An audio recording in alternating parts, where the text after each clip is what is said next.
Hello, everyone, and welcome to Gamersledge. I am one of your hosts, Mark, and joining me... I just screwed everything up. What did I do? Whoops. What did I do? It's actually... Yeah, nope, that's no good. Get out of there. Nope. None of these things are the correct thing. Oh. Oof. What did I do? Good job. He bluted it up. Okay, let's change it to gallery view. Okay, and then go back to speaker view. And then remove pin. There we go. Now it's working again, except that it's stuck on Dave, and I don't know why. Because Dave's loves pretty. Dave. Remove pin. Dave had a pin in him as well. Yay! Hi, everybody. I'm Mark. You're the one. You can see me. That's me. Anyways, we have lots to talk about this week, but before we do, let's go around and say the room to everybody. Go around the room and say hi to everybody else who's joined us this week. You can see Joe in all your absence. It's become much more professional. Let's start with Joe. Hi, Joe. Hi. How are you?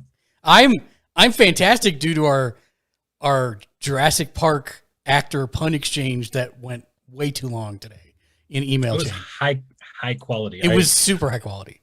I don't get a lot of pun action in my days, and so I kind of.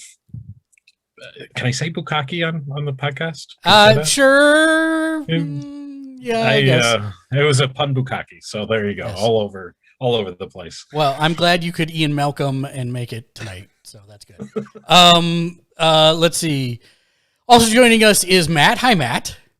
Howdy do. And also joining us is Keegan. Hi, Keegan. Hello. And last but not least is the man, the myth, the legend, wearing his military hat this evening. It's Dave. It's just an Eagles hat, dude. Is that a branch of the military? I don't know. Oh God. The worst branch. Oh.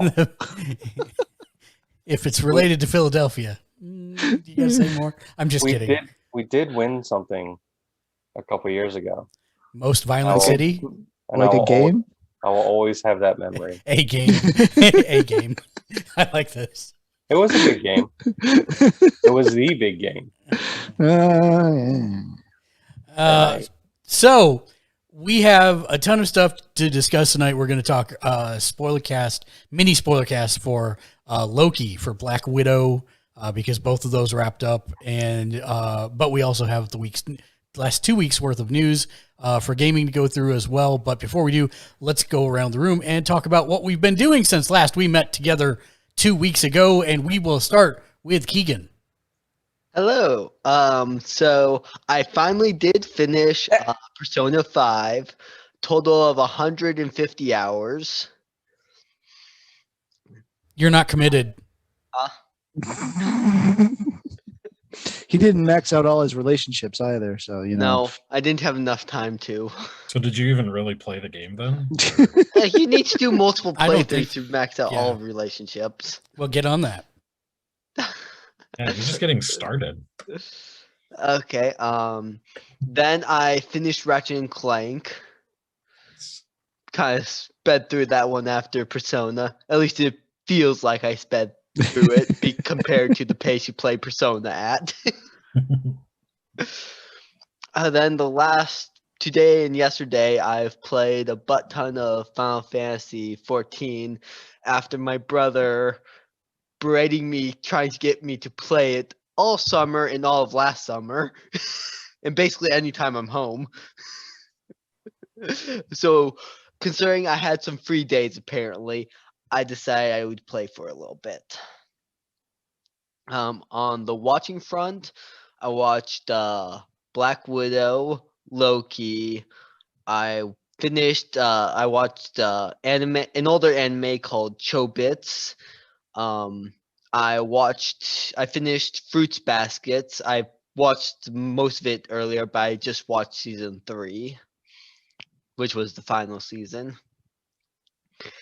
That was really good. Fruits Basket is really good.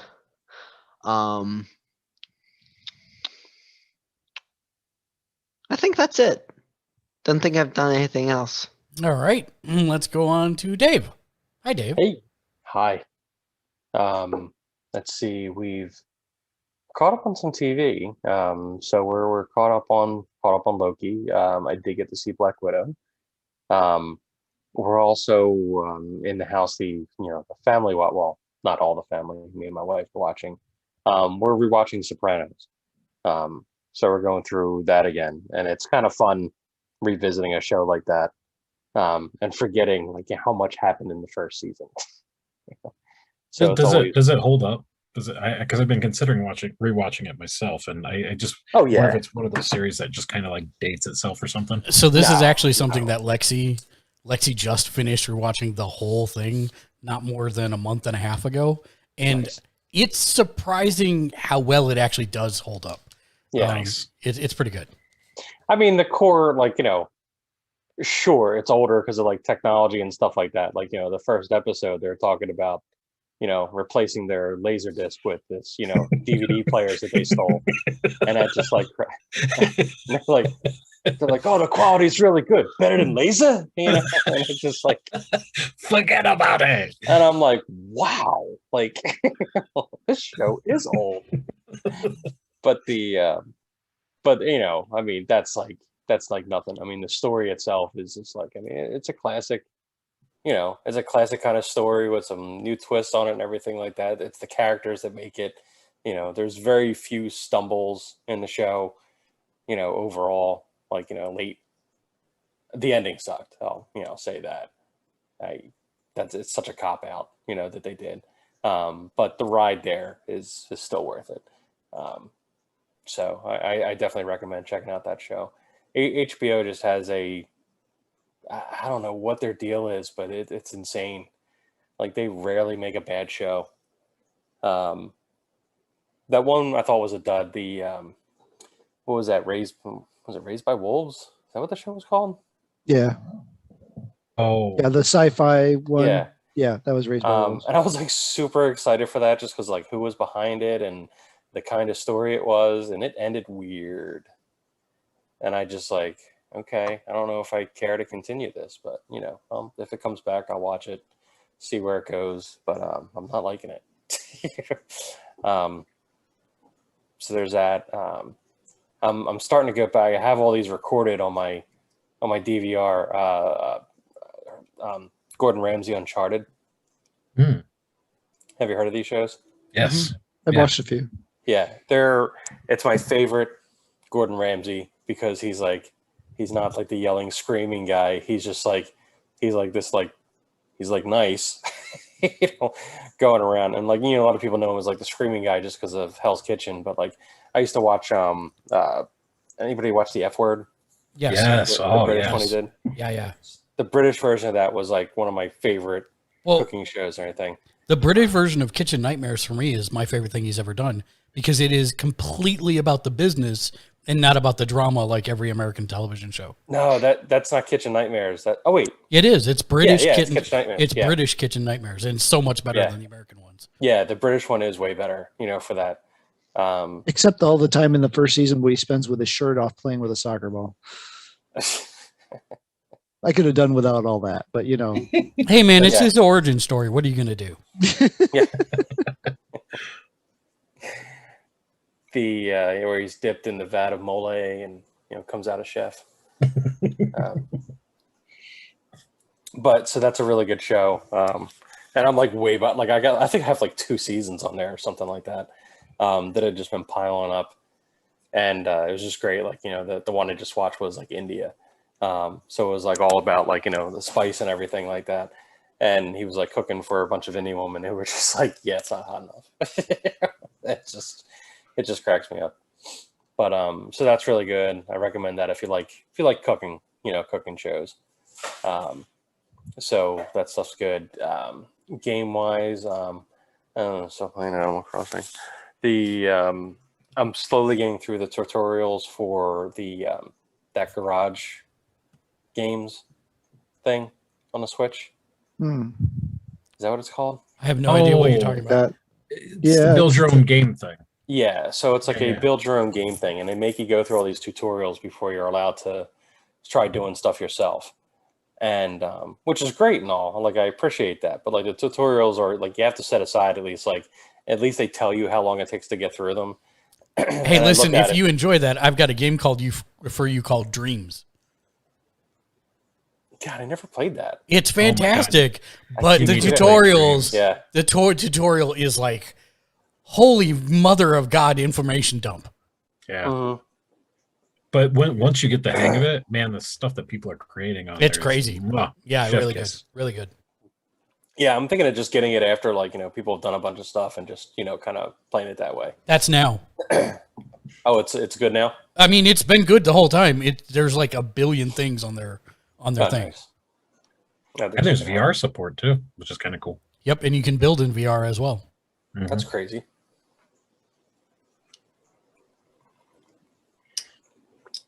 So there's that. There's I have an Evercade.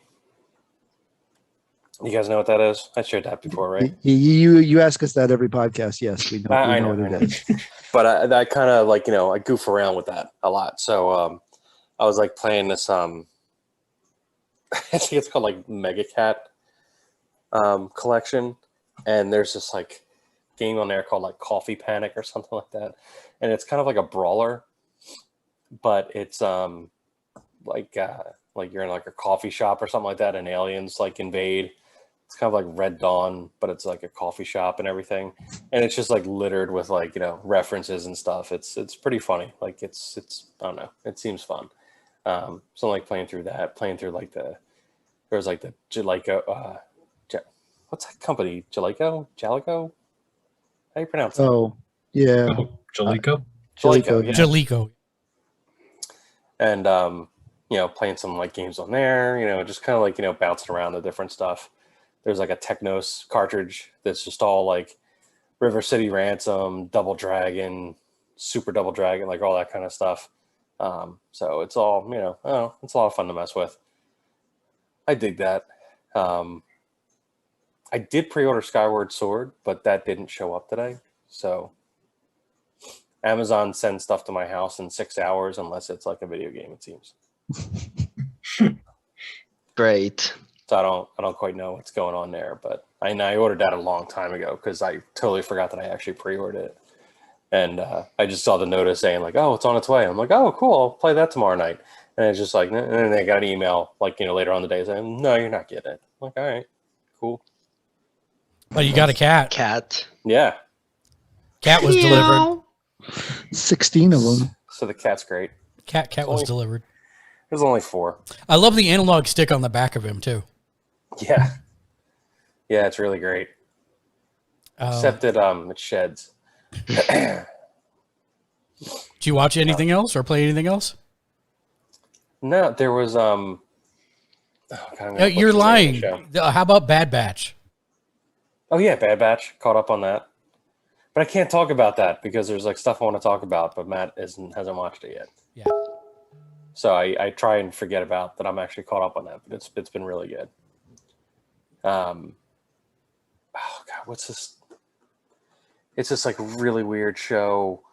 It's on like Netflix. It's like based off some guy's podcast, something midnight. God, Ian got me to watch it, and it's like really just messed up and weird and right up my alley. I cannot remember the name of it to save my life right now.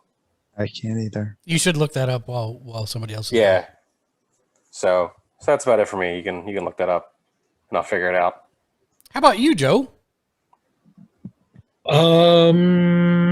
Well, I have been watching Bad Batch. That's fine. Still hate what's her face, Omega. Every time she opens up her mouth, it makes me ill. I hate that accent so bad. And then we just watched the latest episode of Lego Masters. I enjoyed that show quite a bit. Nice. We watched 4 of the 5 episodes of, or is it 3 of the 4? We watched 3 of the 4 episodes of Resident Evil on Netflix. I don't like it at all. It's the worst. Leah, the one that just dropped, the one with Leon and Yeah. Oh wait, Yeah. there's a show. Claire? Wait, is it animated or is it a CG? Yeah. Yeah. CG okay. animated. It's like the a Midnight really Gospel? That's the show. The Midnight Gospel. yeah, no, it's like it's 4 30-minute episodes, and it just feels like a really boring cutscene. Is all it's. I'm not enjoying it at all. I hesitate to waste the last 30 minutes As he sits there with a Resident Evil background. Oh well, yeah, but Okay, that's the but hack that's PC version that runs better than the actual PC version. But I mean, Resident Evil 8, I've been playing that, and I love it. I love it quite a bit. But yeah, the other thing, the show's booty. It's not a fan. Well, the live action one that follows Albert Wesker's kids is bound to be better. Oh my God, is that a thing? Oh no. Well, Lance Riddick is playing Wesker though, so there's some bright star in the universe to it. So oh, weird. Oh man, that's so. I don't know how I have very mixed emotions about all of that. You can see it on your face. Just like I went through all the stages of. Yeah, it was a journey right there on your face. Yeah. Oh, God. We saw it all. Oh, his kids. Huh? Yeah. Whew, I'm exhausted now. What else? I don't know. And then yeah, as far as games go, I just played Resident Evil, like I said, and then there's this game called I'm gonna have to look it up. It's called Procession to something or another. PS4 game. But basically it is Procession to Calvary. Procession to Calvary. Yeah, so I downloaded this on a whim on Tuesday, and it is made up of Renaissance painting. It's a point and click adventure made up only of Renaissance paintings and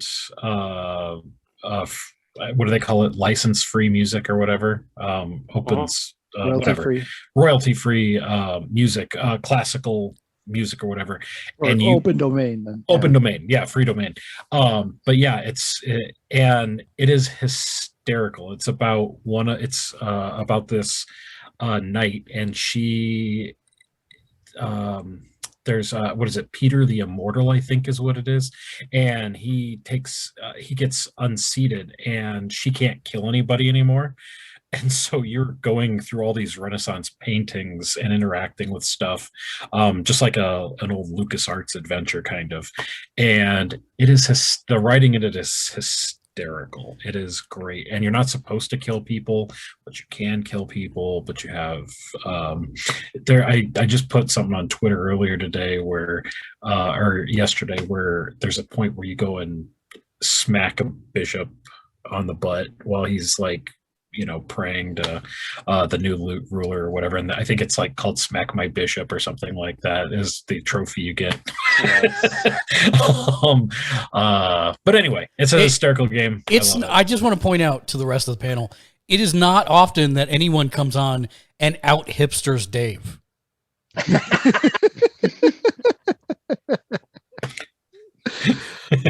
Checkmate, Dave. Mate. Your move. I got nothing this week for that.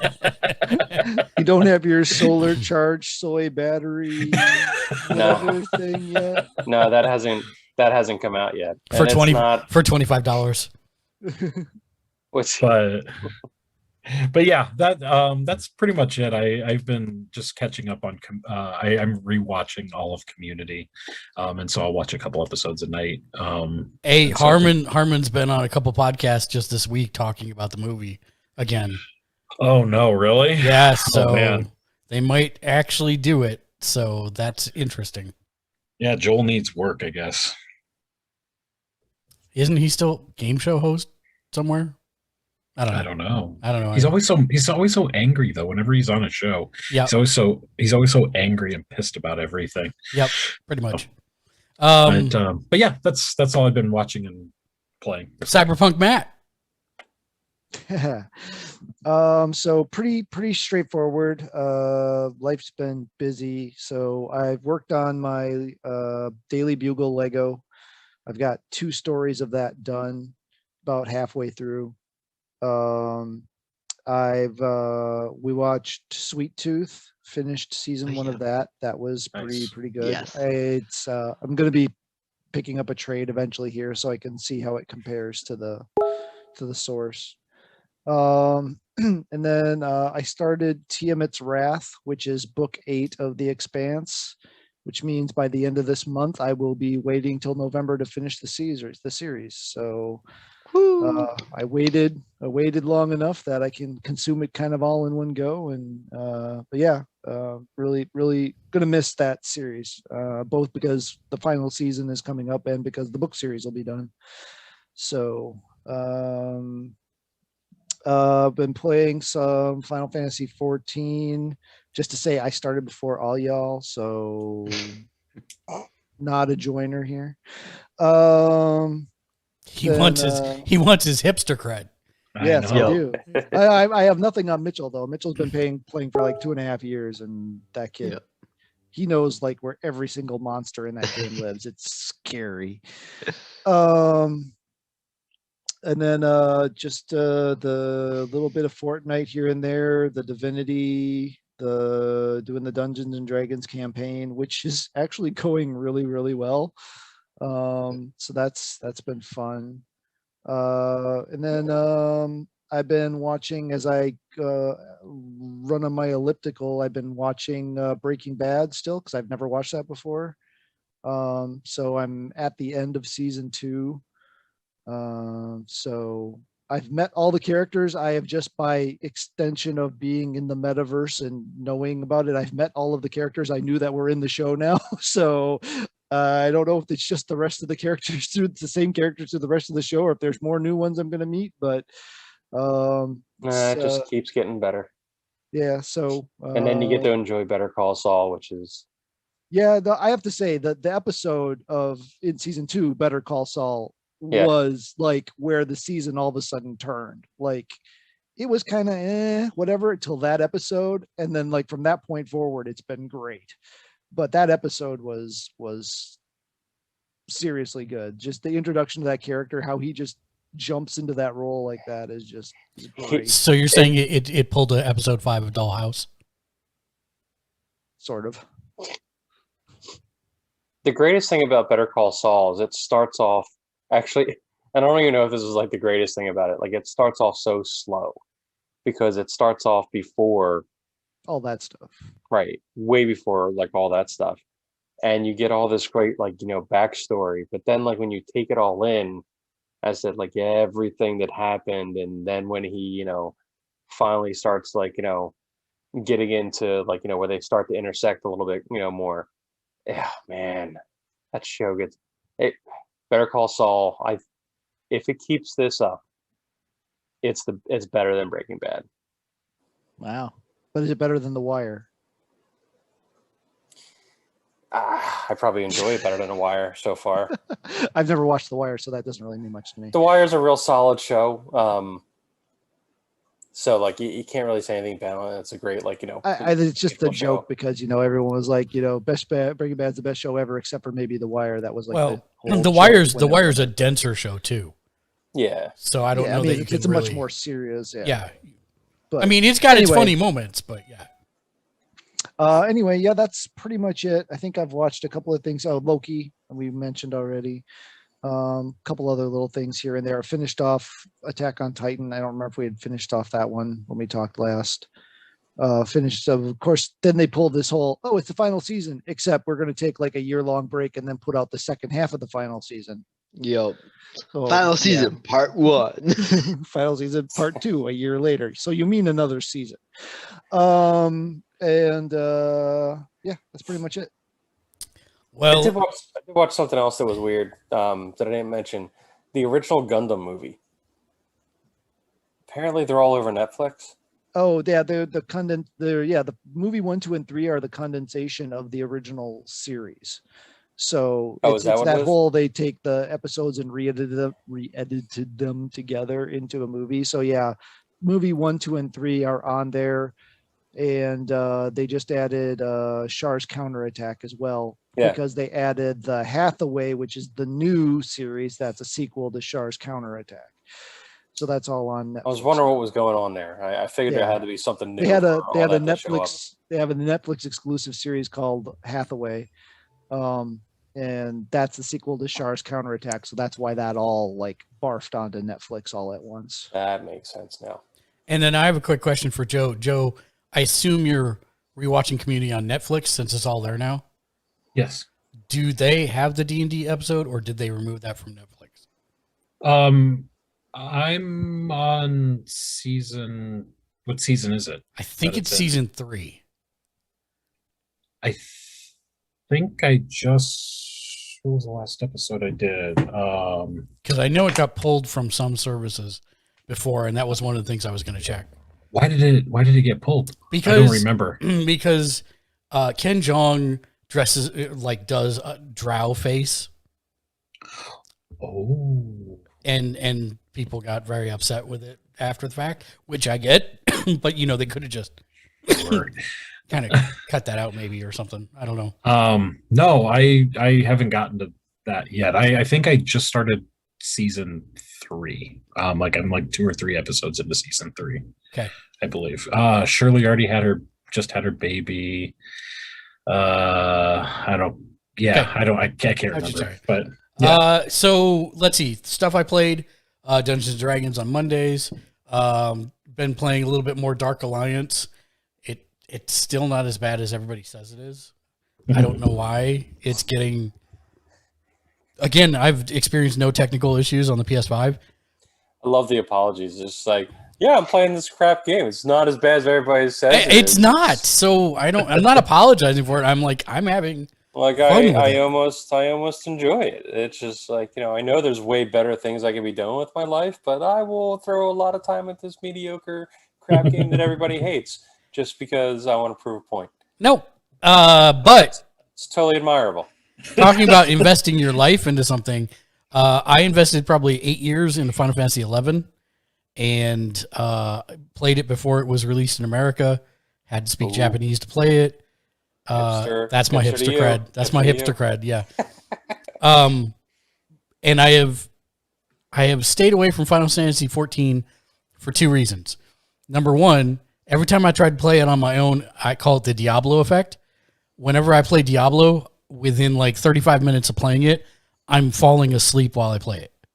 And I had the same problem with Final Fantasy 14 when I was playing it on my own. And so, Daniel was like, hey, I really want to play this. I really want to play it with you. Will you come and play it? And I'm like, son of a gun, because I've really tried to stay away from it. So on Saturday of last week, we pulled like a 17-hour day playing Final Fantasy 14, and yeah. So what are your thoughts now that you're playing with people? So this is the thing too, is I actually played this game twice before. The first time was before it became A Realm Reborn, and it was horrible. It was the worst game I've ever played in terms of an MMO. It was not good. But then I played after Realm Reborn, but before any of the expansions. And it was okay. It was fine. It took you up to level 50. But like I said, every time I played it, when I'd get into a fight, I would be falling asleep during the middle of the fight in dungeons or dungeon runs or any of that stuff. It's okay. But this time I've been a little better because I had people around while playing it to keep me awake. And it's okay. There's just a lot of, how do I say it? Things we've already learned the hard way after the fact that we wish we would be spelled out clearer beforehand. Like the fact that you can spend $10 million crafting to level 80 for materials and stuff for a class, or you can spend 2 million if you open up the first expansion, Heaven Sword, and go do the mega crafting that's available there. So it's stuff like that. It's a little frustrating. The obvious. And And then, and to be fair, fair. we're trying to do level 80 crafting in the part of the game where the cap was level 50 originally. So Yeah. I mean, Some common sense could have been used. well, no, there's nothing that says you should go here after level 50 and go do, crafting whatever. But that's the problem, Matt, is it's not just after level 50, it's after level 20. You can literally, just to give you an example, right? To get from one block to the next, from like level 20 to 30, if you do it just on your own grinding, you end up doing like 400 crafts. And if you do it in Heaven Sword at level 21, you have to do 15 crafts versus 400. It's crazy, the difference by using these mega things. So that's a little frustrating. And now we've Daniel had been trying to. I think the other thing is you're not supposed to have 10 million gil at that point in the game either. Go grind. But You can't grind that many gil unless you got some kind of buff on, some kind of bonus on. Grinding that many gil would take weeks. so the big thing that I am. Oh, look at him ignore it. He's got secrets. The big thing that I'm kind of laughing about now is Daniel leveled up the free company a lot. He like beelined it to get to where we could buy land, but apparently he hadn't read the land thing. I have read someone describe Final Fantasy XIV's land purchasing as trying to buy a house in San Francisco, because you have to legit go stand at a lot and press a button for 9 hours to randomly get the chance to buy it. So it's like Mule on the Commodore 64. Yeah. Hipster. Yeah. So anyways, been playing a lot of that. We'll be playing that tonight after the podcast as well. AEW General Manager just dropped today. That's fun. I was actually in the closed alpha and closed beta, which I wasn't allowed to talk about for it. It's a lot of fun. They've made some changes going to full release that, they've locked stuff behind random box drops. So that's not the greatest, but it is a fun little game, and it's not that hard to pick up and figure out how to maximize your ratings and stuff. So that's kind of cool. I've been playing Fortnite, Savage Worlds Rifts, and it seems like there was one other thing I was supposed to talk about that I've been playing, but I can't think of what it is. So I'll go to Watched. I'm caught up on The Flash. I've been watching select episodes of Superman and Lois here and there. I don't know why they don't give more CW things that kind of budget, because it's really good. Enjoying it. I never watched that one. I gotta add that to the list. It's actually pretty good. Surprisingly good. Yeah, surprisingly good. It was one of those ones where I was like, "Oh, weird. This is because it's on HBO Max, right?" Yeah. Mhm. And I was just like, "Well, I've watched every other CW or DC TV show on here. Might as well give that a shot." In the first episode, I was like, "Oh, it's about like them being domestic and being in the house with kids and stuff." And then by episode 2, I was like, "Oh man, this is awesome. I love this. I'm all about this." I haven't watched. I watched it through up to the break, and then I haven't picked it back up since the break ended. But Yeah, so I won't give you any spoilers, but they did not resolve that how I thought they were going to resolve that. So that's really? good. Okay. Yeah. I've also been watching an anime series called Tiger and Bunny. Tiger. It's about a world where superheroes are sponsored by corporations, and Okay, I've heard of it. there's an older, not as popular hero who keeps damaging too much stuff and gets teamed up with a brand new hero, and neither of them like each other or want to get along. But they also have the exact same power, which is they have the power of 100 men for 5 minutes.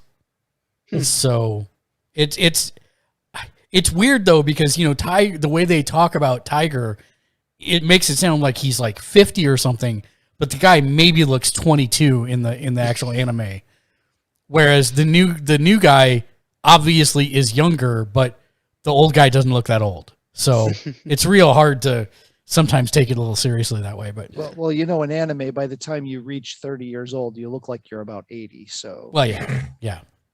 I watched Black Widow in the theaters. The funny part for me is, I managed to find, apparently no one in Las Vegas wants to see 3D movies, because there was no one in that 3D Black Widow at 9:45. They still put out 3D. Yeah, movies. I haven't seen a 3D movie showing in forever. Yeah, and every other theater in the Plex completely sold out, but that 3D movie theater had maybe 12 people in it. So worth the extra couple bucks there. Yep, that worked for me. Well, actually, I guess AMC reactivated my Stubbs account. Oh, when it detected me going to the theater, and it's not active. I'm not paying for it, but it still gave me like $16 off the total amount of tickets I bought. So I'm like, sure, I'm not going to complain about that. And then finished Loki, and then the other day I found myself with a little time to kill because inversion theory, and I decided to watch a movie that I've heard a lot about but never saw, and it was never in theaters, and it was called Tenet by Christopher Nolan. And it was in theaters. I saw it in theaters. Oh, was it? Yeah. I didn't know it was in theaters. It was the last movie that I saw before COVID hit. Yeah, it came out right at the beginning of all that. Okay. Yeah. Please tell me you hated it. That was the worst thing ever. So I didn't. You liked it. I didn't hate it. I still have to watch it. I'm still curious. You don't have to. You really don't. I like the premise. I like time travel is like one of my favorite things. So yeah, I'm with you on the it's hard for me to find things that I'm not going to like with it. Oh, cool! I didn't know it was about time travel. Great, thanks. Yeah, well, any synopsis on any movie poster will tell you it's about time travel. So I like the main character. They didn't. I actually liked his best friend, which I never thought I would say in any context, but there you go. The soon-to-be Batman, I should say. What was interesting to me is that it's one of those theories of time travel that is kind of so complicated that you finish the movie and you can't help but continue to think about it. And it plagued me in my dreams that night trying to process it, because there's a lot of stuff that doesn't quite make sense. But in a way it does, ephemerally. It's kind of interesting. I get what you're saying, Joe, and I get why people might not like it. Here's the thing. I'm with you. I like the concept. I think the concept is great. I think the actors are great. What's his face from Twilight or whatever? Robert Pattinson.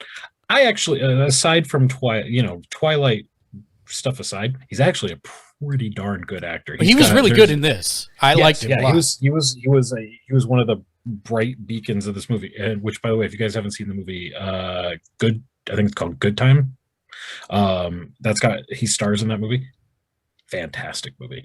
But anyway, I think what's his face, the director, Chris Nolan. Yeah. Chris Nolan is so far up his own butt, and he thinks he's got like this high class, highfalutin idea for this movie, and he's just like so hipstery about it, and he's just like put it on the page, and he's just like, oh, I'm so smart. And he goes and throws all this dialogue at it.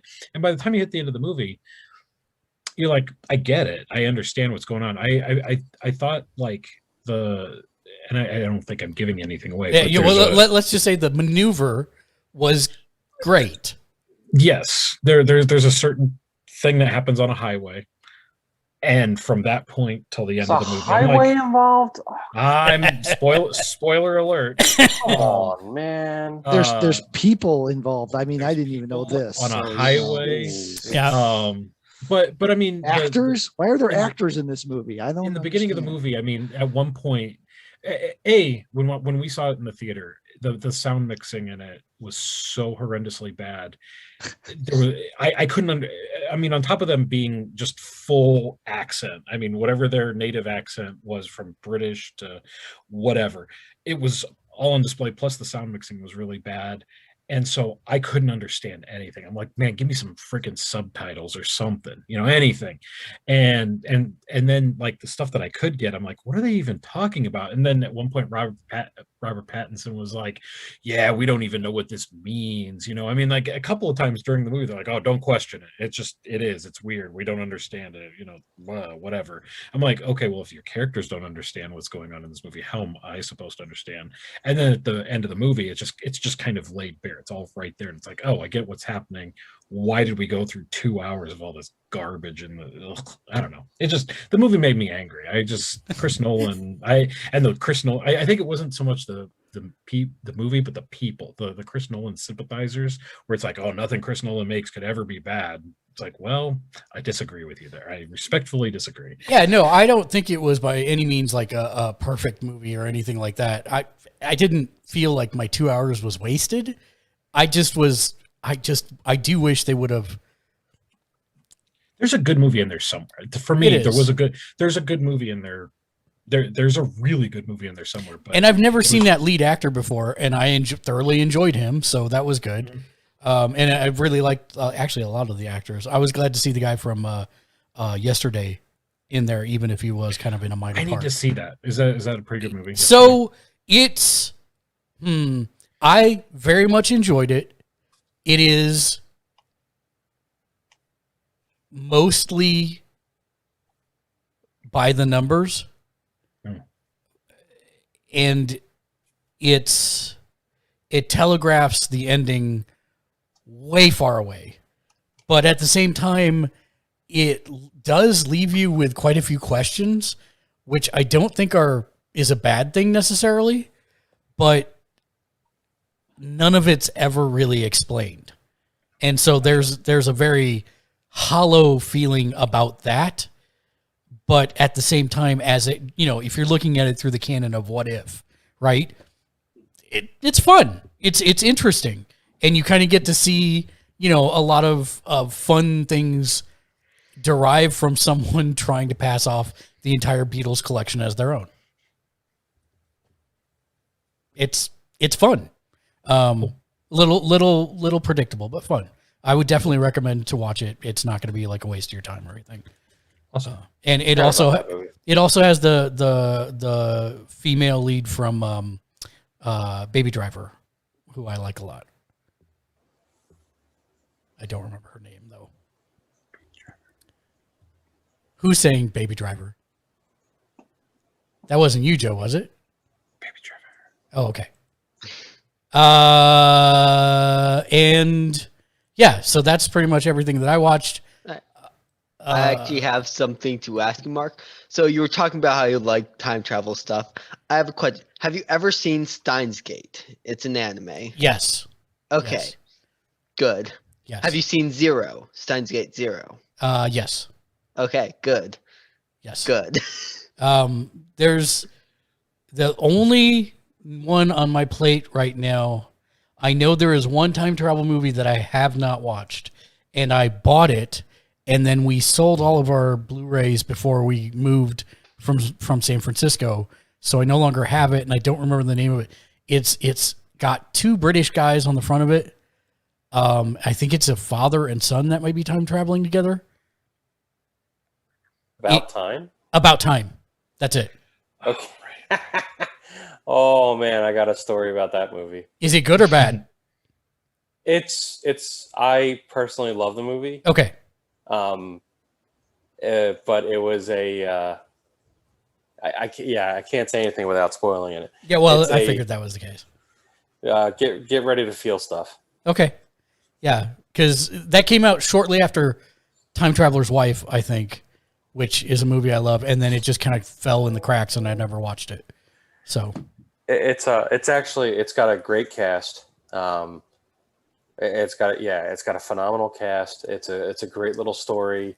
It just, man, like it hits me really hard for reasons you'll understand when you say it. But there's a really funny story of that was like Carrie and I's like second date, I think, and I didn't realize like what the movie was like. It was advertised as just like a little romantic comedy. Yeah, and then it got heavy. It got some moments into it that I was not ready for. So I'm just like in a movie theater, like it was great. But yeah, that movie gets me. It's really well done. Well, let's head over to the news because there's a lot of gaming news. Who wants to start? So Nintendo dropped a bomb on everybody, and everybody's mad at them. I doubt that. With the Well, Switch, not everybody. You're not mad at them, Dave. So there's at with least one person. with the Switch not Pro. The OLED, Switch OLED, OLED, yeah, Switch OLED. Yeah, the Switch not Pro, and everybody is just like really mad that it's not more powerful than a PS5 because that's what Nintendo does. Like they are the forefront of bleeding edge technology. Everybody wanted 8K Switch, and 8K Switch didn't happen. So basically, we got a bigger kickstand and a good screen. If I was Nintendo, I would have actually announced like that it has a VR headset attachment, and then like just attach a Nintendo Virtual Boy helmet to it. Yeah, why not? You missed the one actual like really good feature. It's actually coming with some onboard storage now that doesn't completely suck. That's Yeah, also nice. but who cares? I mean, that's the thing that just pisses me off the most. It's just like they did this incremental. I mean, if this would have came before the light switch, then cool. This would be a good upgrade. Did But you call it the light switch? I 100% call it the light Nice. switch. Nice. Copyright, That's good. patent pending. You can send checks to me, Nintendo. Why they didn't go light switch, I have no idea. But yeah. But yeah, it's so infuriating. If the fact that when did they put out the light switch? Last year, the year before last, or whatever.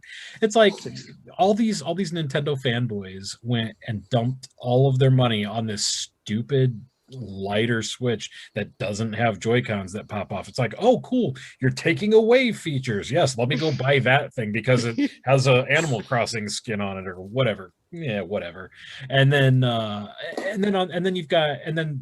year later they're like, oh cool, now we put an OLED screen on it and some onboard memory. So are you saying Nintendo's the Christopher Nolan of the gaming world? Yes. Well, the last time he declared his hatred for Microsoft and their service, and then turned around the next day and bought into the service. So he'll have like pre-ordered 18 Switch OLEDs by next podcast. So yeah, I mean, guys, I really like Sea of Thieves. I just don't even know how to tell you this. I know we were talking about it earlier this week, but holy crap, I like Sea of Thieves, and it pisses me off so much. I am so angry at how much I like Sea of Thieves, and for a 4-year-old game on my, I think I just have like the Xbox One or whatever. I haven't upgraded my Xbox or anything like that, but even on a regular old Xbox One, this 4-year-old game about pirating, it looks beautiful. I'm sitting there just like the scowl on my face as I'm like, raising the mast and like, it's like he's an angry Joe Gamer. Oh, yeah. Ooh, gotta watch that one. But it's funny. So they also they also set the pre-orders out for him this week, which I'm assuming, didn't even have to worry about, people getting them because nobody's buying this thing. Nobody. Not a single person is. 5 seconds. Yeah, not a single person is going to buy this. because it's just garbage and everybody hates it. And I think the storage is worth it. Dave doesn't have 16 already pre-ordered because he has to have one for every desk drawer in his house. No. I did Just one for every pre-order bathroom. No, just one for me. So Because it's speaking got of an OLED screen. Like I use it in portable mode. Yeah, this is a great upgrade for me. So speaking of switches that don't have Joy-Cons that come off, Steam, Valve has announced Steam Deck. This is also a great thing, because this worried me for like a second. So Steam Deck is Valve's new handheld. It starts at $400. It is, the joysticks are placed in a very, very strange position, as are the digital pad and the buttons. B button is not even on the system. The B button is not on the system. It is actually It's off the edge of the system. It's crazy. I feel like if you slam that thing, it's just going to go flying right off. The interesting, and I'm gonna put a picture of it up on the screen so that people can see what we're talking about. The interesting thing is that it does have 90 billion buttons. That there's touchpads on the front. There's extra buttons underneath the touchpads. There's, I think, 4 sets of triggers per side on the back. Oof. And 2 on the top as well. Wow. So, there's a lot of stuff there. And it's 7-inch, runs 1280 by 800. Oh, no, that's touch. It's a touch screen on top of that. And it plays Myst. Well, so that's the interesting part, is that at first they were like, oh, it's going to run every Steam game right out of the base. But then they said it is Linux based, and they're using something called, you're going to be able to install an OS on it if you want to, and sideload other things if you want to. An optional USB-C dock will provide you DisplayPort and HDMI output. There's an Ethernet adapter, 3 USB ports, all that type of stuff. But the thing that came out today is they gave a little bit more clarification that how all the Windows games are going to work on this Linux thing is they're using this feature called Proton, which is if you've ever used PC programs, native PC programs on a Mac, it's through a compatibility program called Wine, and usually you got to go find the Wine, and then you got to go find the Wine wrapper, and then actually apply it for the specific program that you're doing. So Valve is basically trying to remove all that from the process. But the problem is that like the top half of Steam's top 10 games, that are most popular games, Destiny 2, Apex Legends, PUBG, and Rainbow Six Siege will not work on Steam OS. So, Sweet. Enjoy your $700 machine that won't play the game you want, I guess. I was kind of excited about this at first until I really started looking at the layout of the buttons, and then I was like, oh, no. No. So, yeah. That was announced. Who's got the next one? This one's a little bit on the lighter side, but Christopher Judge, who you may either know as Teal'c from back in the days of Stargate SG-1 or as Kratos in the game that Mark refuses to play. Nice. I own it. You should I play didn't it. say you refuse to own. I said you refuse to play. Came out of hiding. Great Bad Day game. Oh yeah, true. And it was to acknowledge that he will be the voice of Black Panther in the game that no one will play. So the Black Panther expansion for Marvel's Avengers, the voice actor to play T'Challa, the Black Panther, is Christopher Judge, which, that's a solid choice. I can get Solid behind choice, it. yeah. So I it almost makes me curious enough to want to play it, but not really. So I will be interested to hear his take on Black Panther's voice, since his voice is so low. Yeah. I don't know. He actually, there's a couple articles out on it. He originally turned it down. Like he didn't want to besmirch on Chadwick Boseman or be compared to, or try to be like he was trying to be like that or anything, that he was trying to steal anything from him. But eventually his family bullied him into doing it. Yeah, it'll be interesting. I haven't heard any of the audio yet. I don't think there is any audio out there yet, but I'll definitely be interested to see, maybe like see a cutscene or a trailer with his voice in there and just see what his take on it is, because the Black Panther voice in my head from reading the comics is very different from Chadwick's. Of course, it was immediately replaced by Chadwick Boseman's voice now that I had a canonical voice to put into T'Challa's mouth. But it'll be interesting to see where he lands on that one.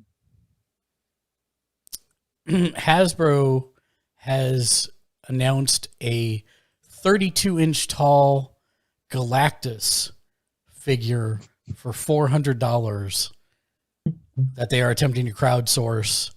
And they're looking for a total of $5.2 million to finish funding for it. But I will be the first to say they built a prototype and it looks badass.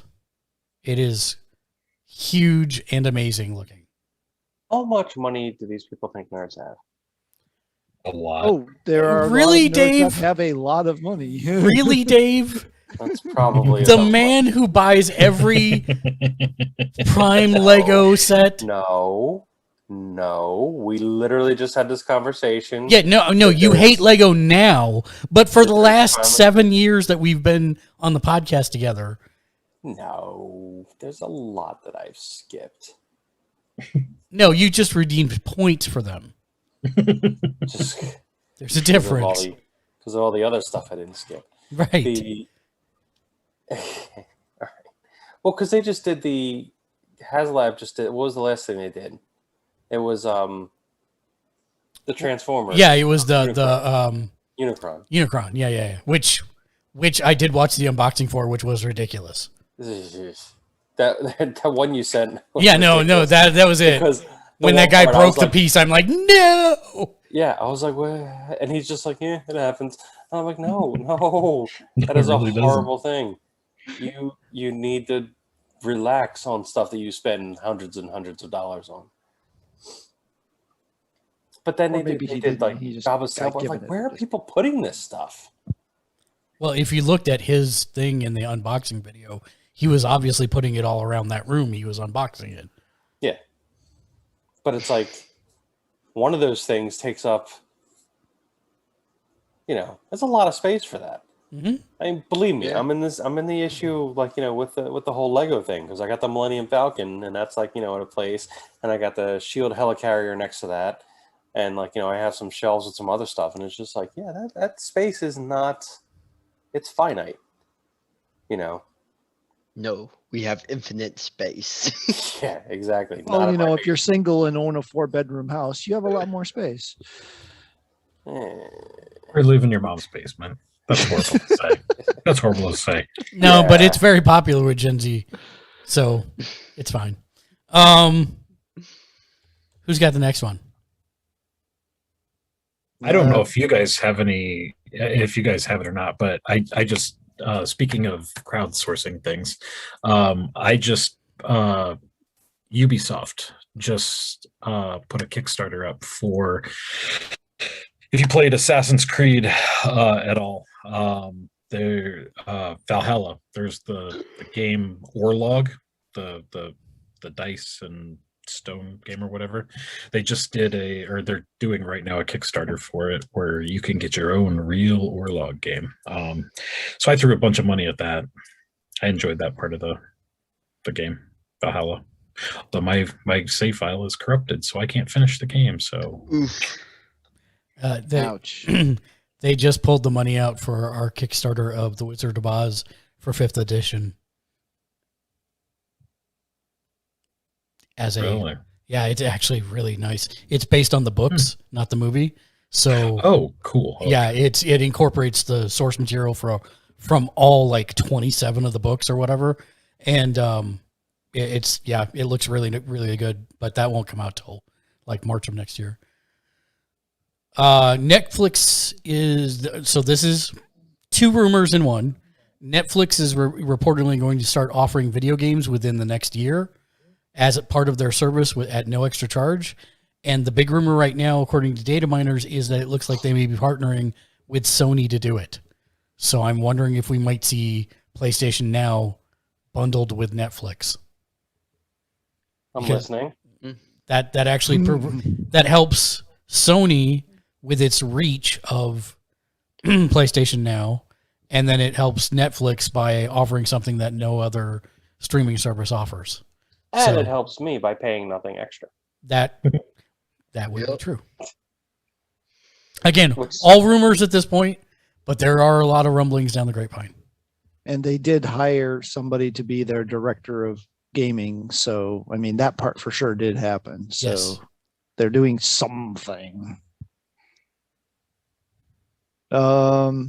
This one, I'm only bringing this one up because we actually talked about this last time and we're like, yeah, I think maybe that's been out or not. And then we got, nope, the Resident Evil game, the Resident Evil Reverse, that multiplayer kind of battle royale-ish, battle arena-ish looking thing has been delayed till 2022, unspecified 2022.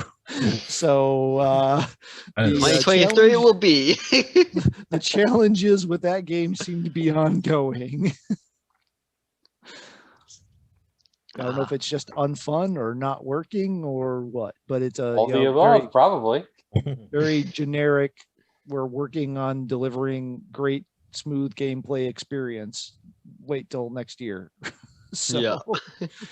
I'm not really thinking that's ever going to happen at this point. And if it Frogiden does, it's going said to be Warhammer like, 40,000 Darktide has also puff of been smoke delayed and a until next strong year. wind, but Yes, Drogodan just mentioned that Warhammer 40,000 Dark Tide has been also delayed until next year. Just a quick one, Tencent is possibly looking to buy Crytek for 300 million euros. Tencent, I would have thought, kind of would have slowed down on their spending spree after the whole TikTok debacle, but apparently not, and they're continuing to buy everything in sight. that'd be a TikTokle. Mm-hmm. TikTok Dave Buckle.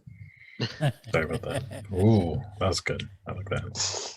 As long as we're on it, what I was going to say, Ghostwire Tokyo has been delayed till 2022. So early 2022, that one at least had an early in front of it. But Look, An we- anime, while we're on delays, an anime called Rising of the Shield Hero that was supposed to come out this October has been Frogiden delayed till said, 2022. speaking of Tencent, TennoCon 2021 let's is just be tomorrow honest, on Twitch, We've had a 12 lot to of good 5 stuff Est. lately. We need to take a little break anyway. So all these delays Fair. are good. I mean, they're not bad. No. Yeah. Well, I'm except still- that Resident Evil one just seems like, yeah, that's not a good thing. Tencent, still- Tencent and TennoCon are two different things. But Drogodan said TennoCon 2021 is tomorrow on Twitch from 12 to 5 EST. Did you guys see the Nickelodeon All-Star Brawl announcement? Yeah. Brawl. Yes, so they're basically, I mean, it is a blatant Smash Brothers ripoff. I mean, Yeah. it They got the is, source code and skinned it. it is blatant in how, but it has 20 Nickelodeon themed levels. It has, they haven't announced a full roster, but there's Invader Zim, there's Teenage Mutant Ninja Turtles, Frogiden Powder said Toast Tencent Man, bought the company that owns Digital Extremes, there's who make Warframe. SpongeBob, there is Ben 10, Hey, Carly? no iCarly, Aw. Aw. but there's a bunch of other ones. I'm not familiar with all the properties Double that Dare. are in it because Yeah. Mark Summers, is he on there? Mark Summers. that'd be great. If, Just gack attacks. Slime bucket yeah, attack. yeah. I'm good Throws with out buckets of slime. somebody's alt has to involve slime. It's required by Oh, law. I'm sure there's gonna be like a Double Dare level where everybody's just getting. Yeah, well, so yeah, that's coming to PlayStation 4, 5, Xbox One, Xbox Series X and S, and the Switch, and it will debut this fall with local and online multiplayer along with AI-filled matches. That So could be a fun one for my son because he's kind of going through like a Nickelodeon kick right now. and there's none of the Jendi Tartakovsky, whatever that No person. Dexter's. No Dexters, no Powerpuff Girls, no. Powerpuff Girls weren't Nickelodeon, were they? No, it was Cartoon Network. Yeah. Oh, right. Yeah, I always Yeah. do that. Dexter's Lab was Nickelodeon. No, I think it was Cartoon No, I think Network that was also. It was Cartoon Yeah. Network too. Yeah. Dexter's was Cartoon Network. I thought Yeah. Dexter started. Oh. No. Well, at least I saw it on Cartoon Network. I Oh. imagine. Okay. Yeah, you're right then. All right. So But he Ren and wasn't Stimpy wasn't Cartoon Network? No, I thought it was. No, Ren and that was Stimpy is Nickelodeon. Ren and Stimpy were Huh. Nickelodeon. That's yeah. Interesting. They predate Cartoon Network, I think. Yeah. Courage the Cowardly Dog, was that Nickelodeon? Oof, I saw that on Fox, so I have no idea what that was. Great. That was on Fox. Yeah, it was on Fox Saturday morning Oh, at weird. one point or another. I'm pretty sure that was Who's got the next one? Eat the Cat. So since the last time, oh, sorry, Keegan, you can go next. Since the go. Oh, I next. Sorry, never mind. You go. Since last time we met, there was a director's cut of Death Stranding announced. So you can be even deathier and even strandier. But shortly after that, Hideo Kojima said it's not a director's cut. Even the official name of the game is Death Stranding Director's Cut, but it's he called it a Director's Plus because they didn't cut anything out of his original vision that he had to reinsert. He just got to build more stuff to include in it. So listen, it's even more of an Amazon delivery person simulator now. it's even more Speaking- deathier and even more strandier. Speaking of sniffing your own farts. Yes. Yes, he's the Chris Nolan of the video game world. Go ahead. You'd probably take that Keegan. as a compliment, actually, but yeah. I'm sure he would. All right. So something that I noticed on Netflix is that anime Beastars season 2 just recently dropped. So that was kind of cool. It's everyone likes to make fun of it because it's a bunch of animals and whatnot, but it actually is a pretty decent show. It's worth watching. ZeniMax had a job posting revealing that that id is working on its next first-person shooter. So no word on what the game is yet, but they are Nice to working. see them branching out. Yep. Yep.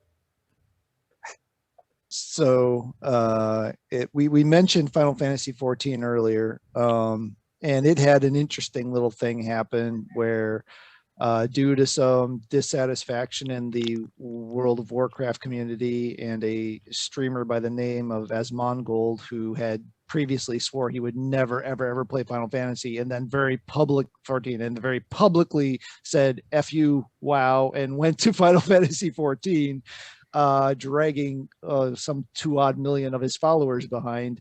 Final Fantasy 14 has seen a huge surge in concurrent players and usage and subscriptions and stuff, to the point where their servers were so overloaded they had to stop selling copies of the game on multiple storefronts so that they had time to plus up their servers and get everything reloaded and rebalanced before they could restart selling online versions of the game. And what was interesting about that story is it's one of the few times Square has been completely transparent in it and said, hey, yeah, we had to do it because we didn't want people to be pissed off because they just bought this game and downloaded it and now they can't log in.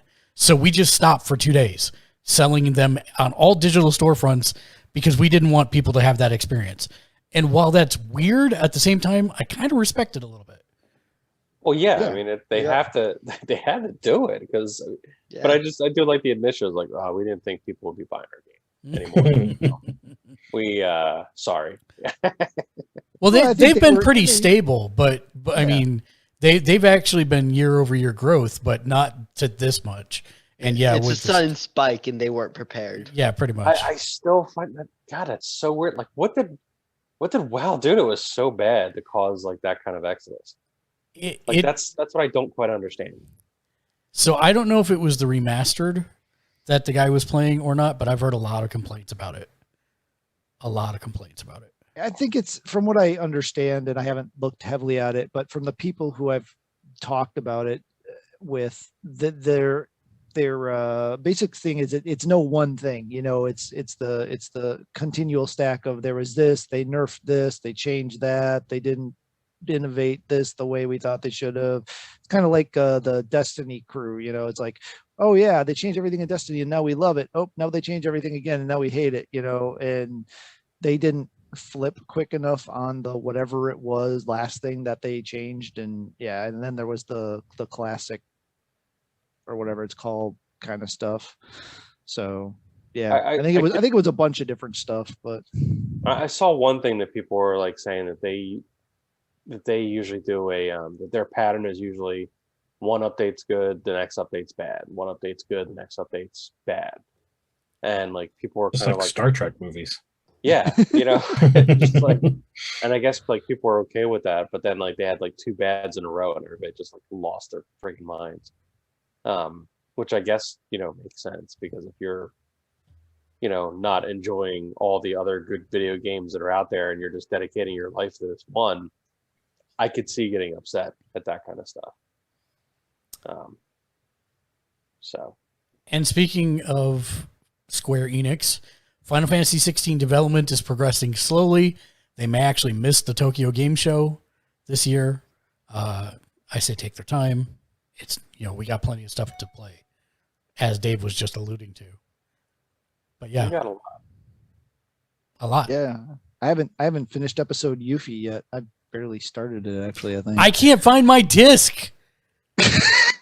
Ooh.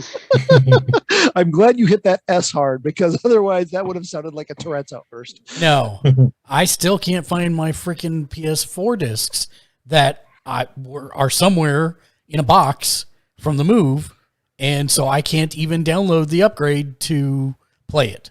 So I'm very upset about this. I may just cave and buy the PS5 version. Oof.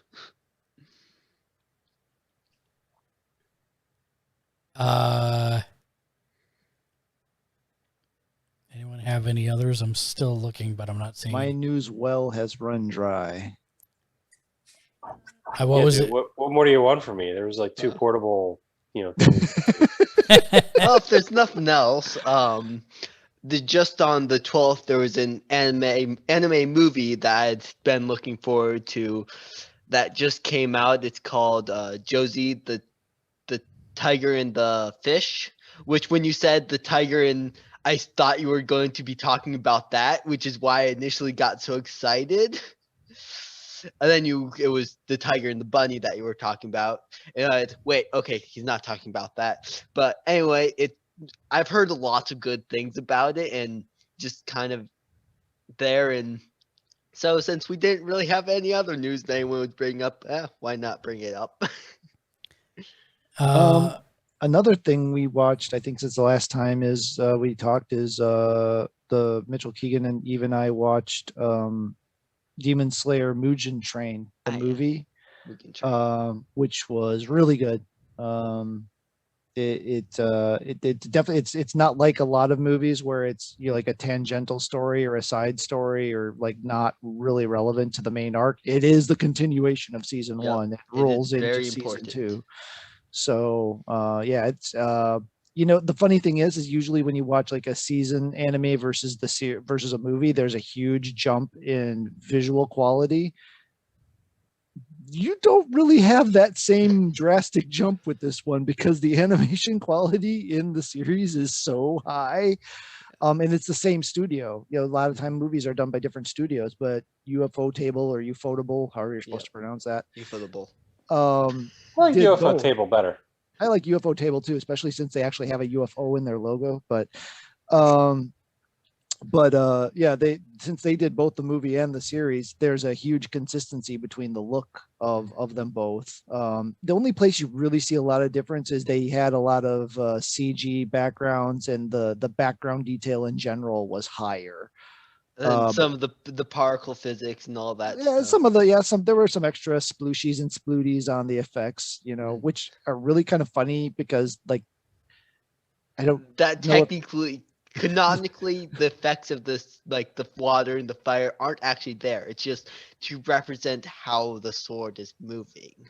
But then you look like But then, after certain battles, there's clearly evidence that the element was there, and you're like, yeah, that I've seen people argue. I don't care what the author says. Look at this. They are powers. It's so much funner imagining that they're actually powers. yeah. But so yeah, But- that was really good. Yeah, I don't But know yeah, something who else here has interesting about watched Demon that Slayer or not, is- but No, something interesting about that is that they were actually given more or less an infinite budget for that movie. Obviously not clearly infinite because no one has infinite money, but they had a pretty large budget that they could do whatever they wanted with that movie. So, yeah, they should have no problem moving forward with that anime. So, that being said, these are your spoiler warnings. We're going to discuss Loki first, and then we'll discuss Black Widow second. So, if you don't want to be spoiled by the ending of Loki, which is going to be a huge argument amongst us because it started to be beforehand, you've been warned. Let's talk Spoilercast about Loki. First, what did everybody... was there anyone unhappy with the way it resolved? Yes. You were? Yeah. In what way? I just so I mean, I think it was before you came on first, but the show itself is probably one of my favorites compared to like WandaVision and Falcon and Winter Soldier.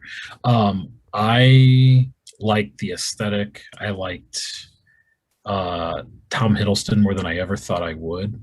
I maybe have a little bit of a man crush on him, maybe a little bit.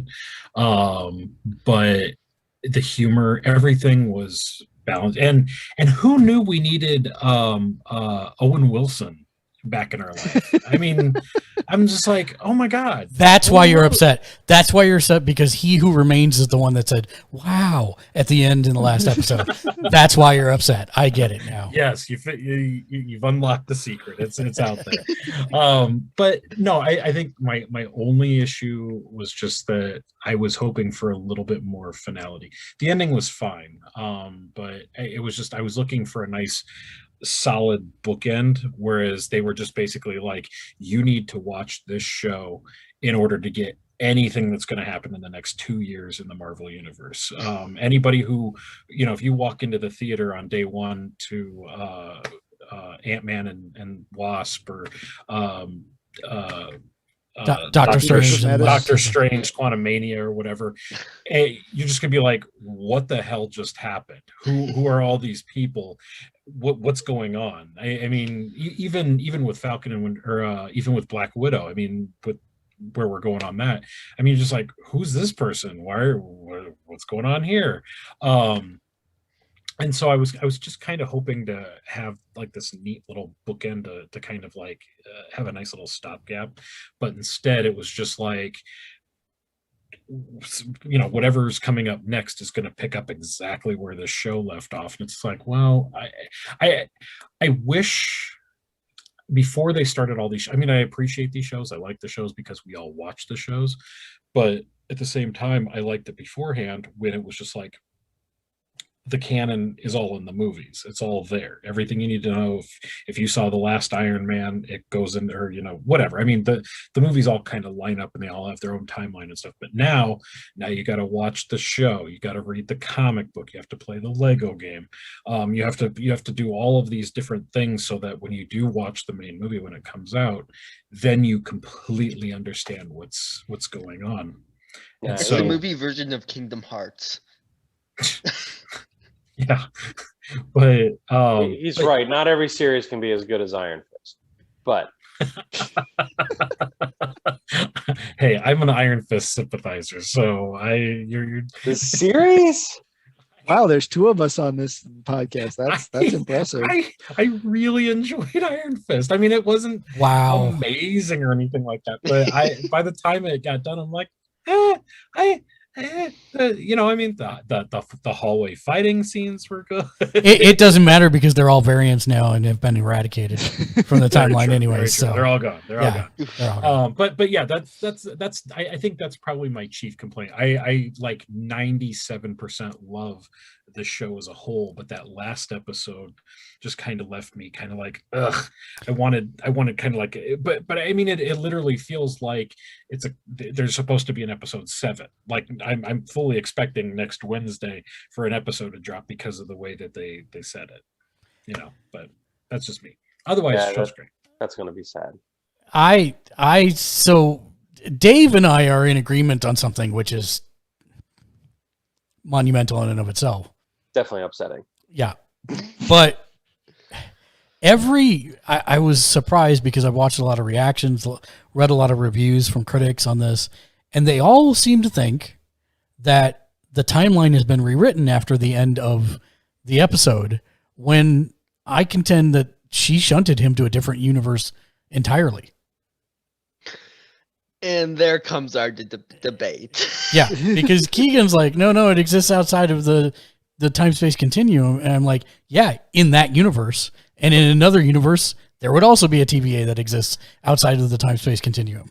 If there was a TVA per universe, they wouldn't have the issue of having to have multiple. They wouldn't have the issue of having to keep everything in one universe, all in one timeline, because they made it one timeline so it was manageable for the TVA to manage it.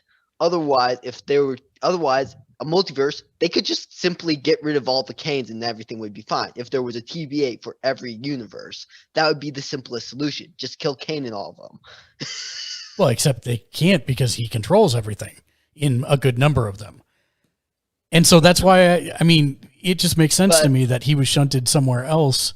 But it doesn't make so what? The different universes are just different timelines. So Kang, the branching of the timeline. I don't know why, and that's why. I just want to follow the logic on this. So he who remains at the end, as he was dying, rewrote the prime timeline that he could no longer control. I'm not saying that is what happened. He was no longer there to force the pruning. So since there was no longer anyone there to force the pruning past the end of time, that means the timelines all started splintering again. But that's my point, is right. The TVA wouldn't have been retroactively affected so that there were no Time Lords and his statue was there instead. It's got to be a different universe. No, because the branches started all along the timeline. I'm not saying it makes sense, but if you look at the visual, the branches start from the beginning of time all the way to the end of time. So all it has to be is one of the Kangs from earlier in the timeline takes over the TVA or creates the TVA, but is the direct head of it instead of, because it's a different Kang. It doesn't mean that the TVA is a different TVA. It's the same TVA, but it was founded different. But we don't even know how the TVA started, right? It could have started under the direct control of Kang, and then later he came up with the Time Wizards to do it. So there's not enough information to prove either theory, right? I mean, and my main argument for it being outside the space-time continuum, and there's only one TVA per multiverse, would be that they stayed outside the time so they could keep the timeline in check. So, and then the timelines were split off and they would cut off those branches. Those branches are what would create the other universes. Otherwise, if every branch had its own TVA, that means every time a branch formed, that TVA would be coming and trying to trim the main branch. And that's what I think we're going to see happen in season 2. Well, yeah, but that would have happened. That could have potentially happened the instant a branch formed. Yeah, that's what the red line was about. That's the point of no return, because then it would have grown into its full. That's just the point in which they can't delete a line. Well, right. Yeah, that's what they say. Not where their universe that's what they say. At risk. It's not a. I still think it's going to be a separate TVA, a separate timeline, because it makes no sense that somehow they got retroactively mind wiped. It's very strange. Wow, people change it completely. It makes no sense with time travel. That's an interesting hypothesis to bury your There's flag on. So many. There's ways it can happen. Yeah, sure. There are ways it can happen. I don't agree with this. I think it's a separate. I think it's a separate TVA. It's not the same TVA. I believe that. But he got sent there before he died. So even if it were going to be a separate TVA, he wouldn't have been able to be sent back to a separate TVA because it didn't exist yet. No, that's not true. That's not true. All the branches They all were went starting- redline well were before not- they even got to the end of time. They didn't go redline until after he killed him. No, No. There was a point. Yeah, at because the threshold. there was a time where he's like, wait, Mitchell's here. I can't talk. Yeah, no, they created another threshold event when they killed what's his face, or they enchanted Aelinor or whatever his name is, and it all went red at that point. That's when they started doing it. So it was before they even got to the end of time that they had already. No, it was created in red the middle lines. of their conversation that bad. It started When he was like, branching. I Go- don't know what's happening anymore. Go look at it again. They created a red line before they even got in there. And so it could very easily exist. I still think it's exactly what he said on the desk. It's separate That discs. was just a different way of portraying the same thing. Yeah. It's portraying the same thing as its branching timeline, because it's cutting off those timelines is what stopped the other universes from forming. So if that's the case, that means different universes are those different timelines. See, I'm gonna stop you right there because each one of those universes would have different timelines. It's branching Well- off the timeline. It's kind of like No, The they way they exist portrayed it- simultaneously. They portrayed it as a much more tree-like structure. Like they're Yes. all connected at some point. They don't split off and become their own little There's- microcosm. They're all they're all one branches branch. connected off of. that branches is how it's connected off of portrayed. branches. That's how That's the visual because that's is what given. he did. That's what he did. Right. What do you mean? They That's were all- what he did. They were all stacked. Okay, from what he was saying, there was multiple Discs. timelines. Yeah. Multiple discs, multiple timelines, however you want to visualize it, that he compacted into one And Right, he was that's outside the of that. sacred timeline. Well, but he said he isolated his timeline. Yeah. He Right. didn't combine. So that he say didn't. combine. Yeah, he isolated the timeline down to his prime timeline and said, "This is the sacred timeline because this is the one that I came from." I don't Right. think And he kind of indicated that he stopped all the other ones. Yeah, he Right, stopped but- them. He doesn't mean that he. Okay, we have two competing visuals. We have Yeah. one with a bunch of universe discs stacked on top of each other, and then we've got the branching timeline one, which looks like it's all part of basically one universe, but it's multiple paths. So And I- I'm saying you that can go timeline is either. just his disc. Yep. That's right, what but I'm they're saying. all also. connected. They're not And they independent. branch off. That's They're all the- branching off. But that's the point, is he isolated his from the others. So Right. that doesn't mean that they're not out there. It just means that the prime timeline is the one that he figured out a way to keep from branching into more multiple timelines, but the other ones are But probably then the still out multi- there. then Because the that's war what would he still said. be going on. No, because he isolated his timeline so that the war would be over. Okay, but then And that's war what would- that's we what didn't Aelinor open is. the Stargate. Or he ended all the other ones. That's what. With and then- Aelinor. Right. Yeah, he And then destroyed killing- all the other and then- timeline realities, whatever you want to call Yeah. them. He used. Yeah. And then So- killing him takes out that control, so then it starts branching off, and then they're all going to pop up again. Right, but they're Yeah. not ice. That's my problem with the way they're explaining it. The way that the fact that multiverses can now pop up is because the timeline can branch. So Yeah. all of the timelines are directly connected. They're not isolated. The stacked visual was an interesting way of portraying it, but everything else they've said is that it's all one giant connected thing that is But just I- different. And I- in a way, they I think do the- layer. I think It's the just I a think the different the way of key to portraying the this same thing. the key to this is actually the very first thing we see in the episode, which is the exact same galaxy duplicated twice. There's Galaxy A and Galaxy B, and then we dive into Galaxy B, which is where Loki is taking place. Well, I didn't really get that visual because it didn't make sense, because then we're in the center of the universe, which is surrounded by the timeline, which then starts branching. So the whole visual was weird. I didn't. I mean, she picked didn't up a make a lot of device sense. that she somewhat knew how to use.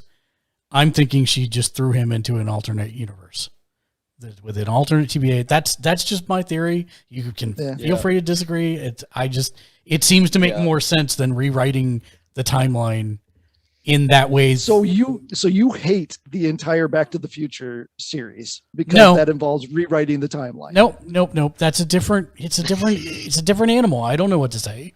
Those rules are laid out clearly in the beginning, right? It's a branching timeline. Right. Except that here, when you kill him, that's where the branching theoretically should start and not backwards through time. So I'm not sure about that. Well, but he managed the branching all throughout time. Yeah, the deviations were constantly happening throughout the timeline. It's not like the deviations stopped. They just stopped those branches from being able to grow into a fully concluded timeline. Basically, any timeline that would lead to, what did he say, 2031 or 2131 or whatever he was from, had to be killed so that another Kang version could not exist to start the time war all over again. So what did you rate it? I'd give it a good 9 out of 10. Joe? Yeah, 9 out of somewhere between 8, 9 out of 10. Are you talking as a whole or just the last episode? No, as a whole. Yeah, as a whole, I'd say 8 or 9 out of 10 for sure. Dave, what about you? I loved it. It was much better than Cats. You'd watch it again and again. Yeah, he'd watch it again and again. 100% less tails coming out of anatomically incorrect places. But I mean, I would give it a 10 personally. I just absolutely love the show. I mean, if we can go back and just talk about like the little things like littered throughout the show. Hey, it's my favorite new theme. Yeah, the theme was great. The music was great. The music was phenomenal. Yeah, they had the Thanos copter. It did have the Thanos copter. They had Throg. It did have Throg also. Throg. Or Thor as a frog. It's unclear which one it was, but yeah, I think it was Thor as a frog. Yeah, I thought that is Throg. No, Throg is a frog that got a shard of Mjolnir. Oh no! I mean, it was Thor as a frog. Yeah. There was there's just nice little touches like the Kang Tower instead of the Avengers Tower. Like when they first showed them in the place, like you saw like Avengers Tower was crashed, but then you kind of like looked at it like, wait, that doesn't have the A on the side. That doesn't say Stark on the side. It has QENG. Like, oh, that's subtle. Like, I mean, there's just like a lot of like nerdy throwbacks in there. The whole multiple Lokis. The Team Loki thing. Even the swerve of President Loki actually being a different one and not being him. Like, will we see an Alligator Loki spinoff? No, not a full spinoff. No. But you're going to see Alligator Loki merchandise. Damn straight. Oh, yeah. Damn straight. It was great. There were a lot of things that are way beyond my catching too. I caught a lot of the ones Dave mentioned, but like Ravonna, when they did the flashback to her days as a hunter, her hunter number was A23. Avengers 23 is the first issue where Kang and Ravonna both appear in. So nice. there's such weird, deep stuff in there that it's like, oh my lord. They did their research. And I have to say, I kind of wish Sophia DiMartino had gotten cast as Doctor Who instead of what's her face that is right now. Because I think she would have killed at that role. Yeah, I really like her a lot. That she was good. I really want to see. I mean, I can't understand how this doesn't end up with Loki and Enchantress in the 616. Right. That's got to be the end goal, is to get both of them into the Marvel Cinematic Universe, Prime Earth now. That's what I want to see. Yeah. So the one thing that I do want to add, I just saw like there was an interview today with Tom Hiddleston, or I read today, where unlike all the other actors, he said, I will play Loki till I'm dead. Yep. Which is just like, it is just such a, Marvel really lucked out getting him in that role, and just how that role has like expanded, throughout the movies and stuff like that. I just remember like the fun that they were having in Ragnarok, just playing off everything. It was just awesome. And, this show was just him showing off. He was just chewing the screen, chewing the screen up, which was great. So there was that one thing where he went and he starts going into a speech in Latin. Yes. Yeah. And apparently he really speaks Latin. Like, he's like a language nerd. And like, that was just like him actually being able to do like a full thing in Latin. And I was just like, that's just awesome. Like, he's just having so much fun with that role. And it's just like made for him, and it's just keep going to that well until it breaks, as far as I'm concerned. I don't think that's going to make anybody unhappy. Okay. I was curious because they basically reveal that Miss Minutes is essentially an evolution of a Stark style AI. Right. So I was curious who did Friday's voice, but it's not Tara Reid, so it's not literally Friday's Tara evolution, Strong. or Tara Strong. Sorry. Yeah. So It's been a long week. All right. Rip did have a Miss Minute shirt I did pick up the other week. Nice. So I was I wearing ended up picking up some. They did I think Entertainment Earth had a pin set of Miss Minutes, President Loki, Alligator Loki, hey, Joe, and and the TVA pin, and I picked up all 4 of those. have you been introduced to the joy that is Fig Pin? You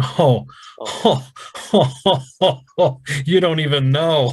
I know it's been a while since we've talked, but I went out and bought frames from Michaels that I can fit up to, what is it, like 30 pins in a frame or whatever. I have 2 of those, so I don't know if that answers your question or not, but yes, I have been indoctrinated into Fig Pin. I have 42 sitting behind me here, so Yeah. yeah. I'll make sure to collection. I'll make sure to blast the new announcements for you, because they released like several 1,000 or less exclusives this week. So I'll make sure. I need the Target exclusive Bumblebee whenever that decides to drop, because I have the other Transformer Fig Pins. Yep. We actually just gave away Optimus Prime, and now I gotta give away some other stuff too, which we'll talk about in a little bit. I just have the 2, and I'm happy with that. I have none, so Good. Keep it that way. Do not go any further. Do not pass go. Oof.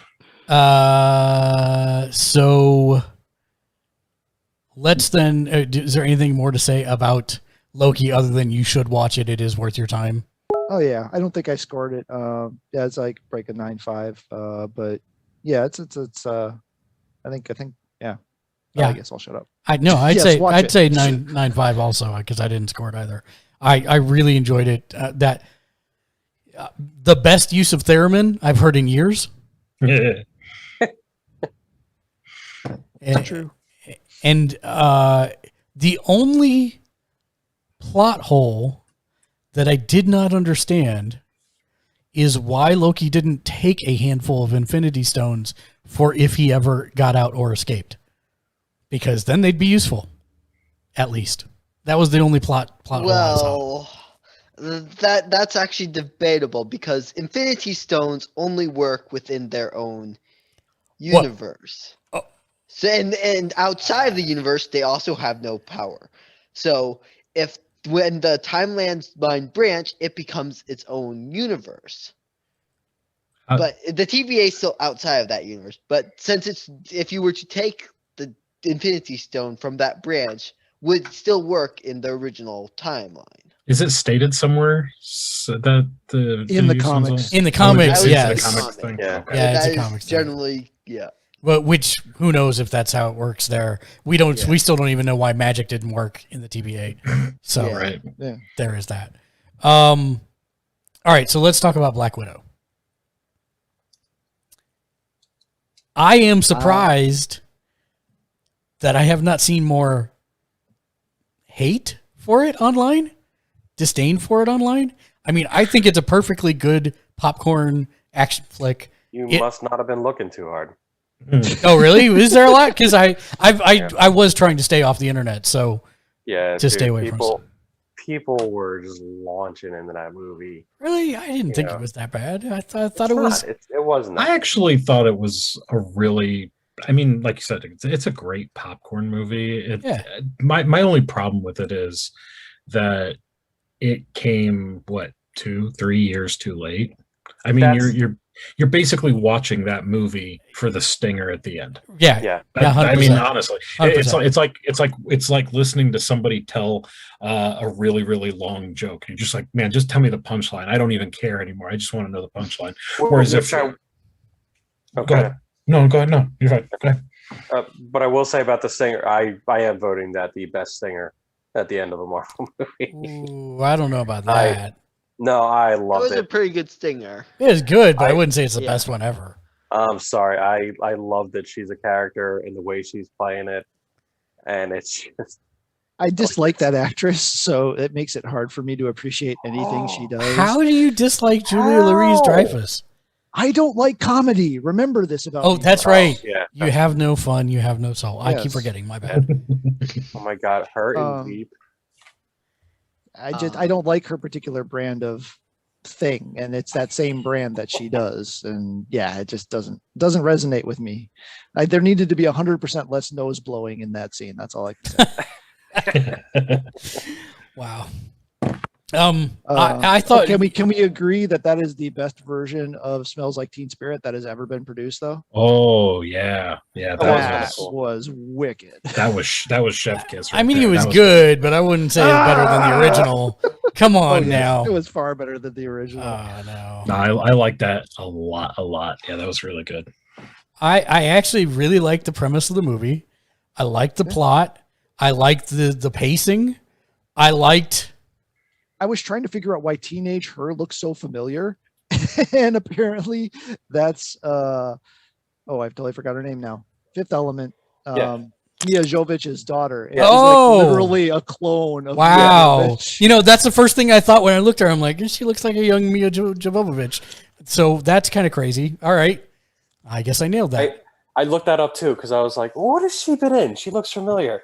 And as soon as I saw that, I'm like, that makes total sense. Does it make Total Recall? I'm sorry. I really had no problem with the change to Taskmaster. I mean, can we all agree that Natasha should be dead like 7 times over from just like the various? I get blown up in a rocket by a rocket in a car, and I'm fine. You know, upside down, but I'm fine. The building where she hit every bar on the way down. I don't have any broken bones. I'm fine. The Red Room builds up some strong calcium scarring on bones, I guess. Yeah. Woof. There was quite a few things that I was like, wow, okay, that's all right. And then I know that they gave the Technobabble like CYA for that they flood the base with pheromones, but couldn't you just use nose plugs and shot him from across the room? Though that's really my only that. Maybe and just do it like a little bit. Yeah. I mean, really, it seems, and I'm not sure that you can actually sever a nerve by smashing your head on a desk. Yeah, I don't think it works that way. I don't think it works that way either, but a significantly deviated septum will keep you from smelling things. That is 100% true. And so I mean, it's all like real nitpick stuff. Look, I mean, I'm not gonna complain about that because we were just talking about a show with wizards, gods, and yeah. I'm not gonna go there and complain about she smashed her nose into a table. I think the only audible thing that I said in the theater out loud was convenient parachute. And that was the only real thing that I like. Of course, there's a parachute on the upper deck for you to grab to go save your sister as the world's burning and falling around you. Okay. Well, look, in all fairness, it was a flying base. fortress. Right, so they just leave them scattered out there? I don't think so. Dude, It I don't may know. have ended up there. Someone might have accidentally left it there or something. I don't know about you, but if I'm on a flying fortress, if I make a flying fortress, there's going to be tons of parachutes. All Stashed parachutes. all We're over gonna the place. one Yeah. wall, just nothing but Right. That I could understand, but not one just loose on the deck. Whatever. It might have fallen off the wall. Fair. Or planes blowing up. Yeah. That It and was fun. I don't It know was, why the Red Guardian didn't break out of his prison years Oh, before that, yeah. because Lord knows he could have. yeah. Yeah, I don't know. Either he was scared or just he was comfortable with where he was. I would know, I would gather he that was was- actually what it was.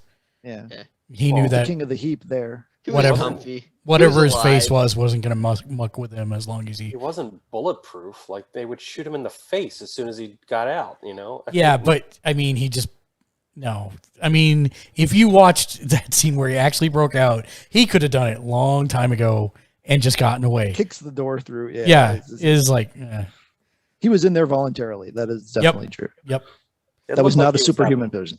It looked like he was having fun. Then probably one of the critiques that my brother brought up was that he felt like the mom was just a plot device. She didn't really add much other than just being a plot device.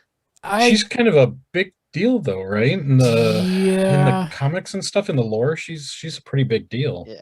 yeah. Well, she was the one who But in the trained movie. Natasha and Yelena in the books. Right. So Yeah, and I mean, I didn't.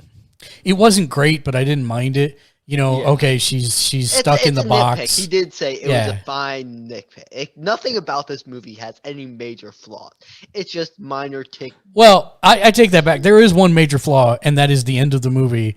Why did she let herself get captured by Hulkbuster by Ross, Ross, and then was out 2 weeks later? I'm yeah, like, that's super unclear. really that unclear. was weird. So It was to fit the timeline because it had to fit the timeline of the end of the movie, from the point in time where she disappears in Civil War to the point where she's in the Stinger breaking them out. So it had to. I don't know. It didn't make a lot of sense, but yeah, but it wasn't enough to make me go, "Oh, I hate this movie." So you know, I very much enjoyed the new Yelena's actress. She did a great Oh. job. Apparently, the whole thing about Nat's landing was an improvisation on her part, where she was making fun of it, and the writers heard it and actually wrote it into the script and became a running gag of her meta commenting on everything that Natasha did. So that's kind of best line funny. in the movie. Ugh, disgusting. Poser. Yeah. So yeah. Yep. So, if you were going to rate it out of 10, Dave, what would you rate it? It's a solid. I'd think 7.5. Keegan? 8.5. Matt? Give her an 8. Joe? 7? Solid 7? I'd go 8. I'm feeling generous for it. It's Yeah. all real nitpicky stuff. Like, why did Natasha and her mom wear the masks to trade? I mean, why wouldn't you just hold your nose and shoot him from afar? Why go through the rest of that? That's silly. Because they wanted the heist movie in there. I know. That's why I'm not scoring it down for it. I mean, I'm happy with the way it played out. It was fun. It kept moving. Never gave you enough time to actually concentrate on anything too much, and just kept. Yeah, it kept fun, kept it going. Yep. Yeah. I think if it would there were have some- came out... Oh, go ahead. We No, didn't I talk think- about her buddy. It was the guy from Handmaid's Tale.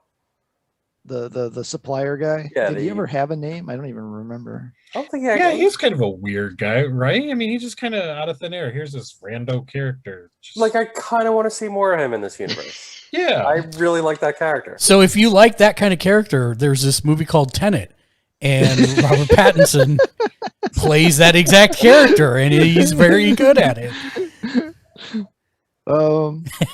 Joe, yeah, it's that's- like I'm never coming back. I think that's full circle. Full circle. Yeah, Now. full Yeah, circle. I think we done need to- full circle this podcast. That's we right. need to- we need So to call it. that So brings the us. Oh, go The ahead. next thing is just in case anybody's wondering. The next thing, which probably isn't required viewing for everything else, is What If on Disney Plus. That comes out August. You are 11th. so wrong. That is totally required viewing. Well, it's required viewing for me, but to Joe's point, it probably isn't going to affect your viewing of the next movie, Oh no. which is then in September, Shang-Chi and the Legends of the Ten Rings, and then in November, Eternals, and then December, Spider-Man: No Way Home. Hawkeye and Miss Marvel are sometime this year on Disney Plus. Listen, now that I know that Spider-Man is in the What If series, I must watch it just in case they slide Golden Oldie in there somehow. It's gotta happen. Oh, I forgot Gotta happen. something I I mean, did. if the Thanos copter is in there, That's Golden right. Oldie could Golden go- Oldie yeah. could be in the What If. I'm holding out for it. Come on, Cosmic Aunt May. That's all I want to see. I got to the point in the Spider-Man comics where he's outside of, he just graduated college. No, graduated High high school. school. High school. Yeah. So I did read some of the comics. So that is the one thing I forgot. Well, that's going to bring us to the part of the show where we like to thank all the people that support us. As always, if you'd like to support us, of course, you can do so on Twitch by clicking the subscribe button and becoming one of our rock stars. On YouTube, you can click the bell icon. Don't forget to subscribe. And, of course, like the video. And last but not least, patreon.com/Gamersledge, where you can get your name on every single show that we do for as little as $1 a month. Just like these fine folks that are about to scroll across their screen are Patreon and Twitch supporters. So thank you to Justin, Naomi, John, Regina, Lexi, Tim, Michael, Ramey, Mark, Eric, Tim, John, June, Patrick, Dave, Tracy, Michael, Nick, Matt, Dave, Kevin, William, John, and Arturo. Thank you very much for your support. We couldn't do what we do without you. And that's going to bring us to final thoughts. Let's start with you, Keegan. Final thoughts.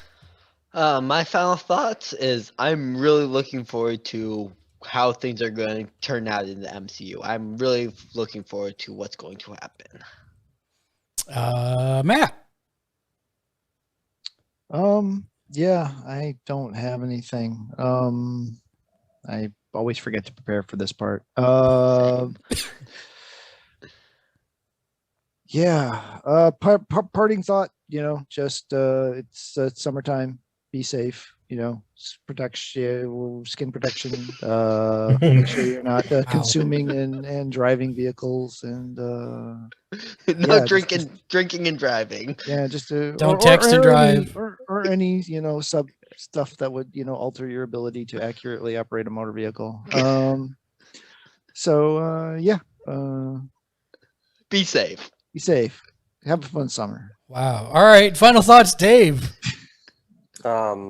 Make sure you never mind. Spay and neuter your pets. Yes. Oh boy. I got nothing, aside from make time for yourself. Yeah. Try and Got some life lessons today. because I'm not doing a good job of managing stress this week, and it's Oof. taking a physical toll. And don't let that happen to you. Don't be me. Joe, it's up to you to pick up the final thoughts. Oh, Jesus, that's a lot of Yeah, that's a lot pressure. of better together. What? I I like don't to know. slam my genitals in a door. Oh, I was looking at the back of Dave. I was looking behind Dave back there. It says better together. actually, I do have a funny one. I saw an actual drug commercial that had text on the screen describing the medical term for the gooch, and I just thought that was amazing.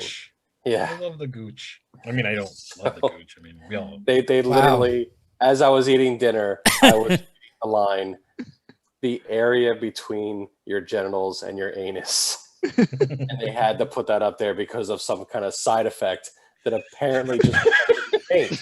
may cause swelling of the gooch. Wow. I just caught the. Well, any hope for Tail end of this this. episode to be This took a turn. monetized, any hope for this episode to be monetized is now good and well gone. I assume that what are you talking about? We said nothing bad. I This did say bukkake at the beginning of the show. Yeah, see, he's way worse than me. This Yeah. was a approved drug commercial from the FDA. Oh boy. So what was your final thought, Joe? Just really want to know what that side Or effect. or was Better Together it? Which bukkake? I don't know. I got. Oof. I need to take another 7 years off. I'm sorry, guys. No, it's all good. It's all good. My final thought is there are a few games coming up, but there was actually big announcements today. They dropped the new. They announced the new D&D source book that will be coming out, which actually does finally incorporate aspects of Dragonlance back into 5th edition, which is kind of cool. It's a big deal for RPG players because it introduces dragons that have been gone, like prismatic dragons and gemstone dragons have been gone for 20 plus years from the system. So that's kind of cool.